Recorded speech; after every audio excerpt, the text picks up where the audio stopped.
Hi అండి. Tomato రోటి పచ్చడి అంటే ఎంతమందికి ఇష్టమో చెప్పండి. ఇప్పుడు ఎలా తయారు చేసుకోవాలో చూసిద్దామా. ముందుగా స్టవ్ ఆన్ చేసేసుకొని ఒక ప్యాన్ పెట్టేసుకొని అందులోకి 2 లేదా 3 టేబుల్ స్పూన్స్ ఆయిల్ వేసేసుకొని ఆయిల్ హీట్ అయ్యాక 1 టేబుల్ స్పూన్ వేరుశెనగ గుళ్ళు, 1 టేబుల్ స్పూన్ తాలింపు గింజలు వేసుకొని వేయించేసుకోవాలండి. ఇలా వేయించేసుకున్నాక మీ కారానికి తగ్గట్టు పచ్చిమిర్చిని కూడా వేసేసుకొని బాగా 2-3 నిమిషాలు వేయించేసుకోవాలి. ఇప్పుడు ఇందులోకి ఎర్రగా పండిన 4 లేదా 5 టమాటోలని ఇలాగా చిన్న చిన్న ముక్కలుగా కట్ చేసుకొని వేసుకొని ఒకసారి కలిపేసేసుకొని టమాటాలు త్వరగా మగ్గిపోవడానికి కొంచెం పసుపు, ఉప్పు వేసేసుకొని ఒకసారి కలిపేసేసుకొని టమాటాలు పూర్తిగా మగ్గిపోయేంత వరకు మూత పెట్టేసుకొని మధ్య మధ్యలో కలుపుకుంటూ ఉడికించుకోవాలండి.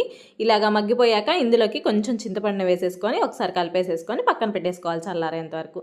ఇప్పుడు ఒక మిక్సీ జార్ తీసుకొని అందులోకి 4 రెమ్మల కరివేపాకు, కొంచెం కొత్తిమీర, కొంచెం చిన్నులపాయలు, కొంచెం జీలకర్ర వేసేసుకొని కచ్చాపచ్చగా గ్రైండ్ చేసేసుకొని ఇప్పుడు చల్లారి పెట్టుకుని టమాటో ముక్కలను కూడా ఇందులోకి వేసేసుకొని మెత్తగా గ్రైండ్ చేసేసుకోవాలి. అంతే, చాలా సింపుల్గా టేస్టీగా టమాటో రోటి పచ్చడి రెడీ అయిపోయింది.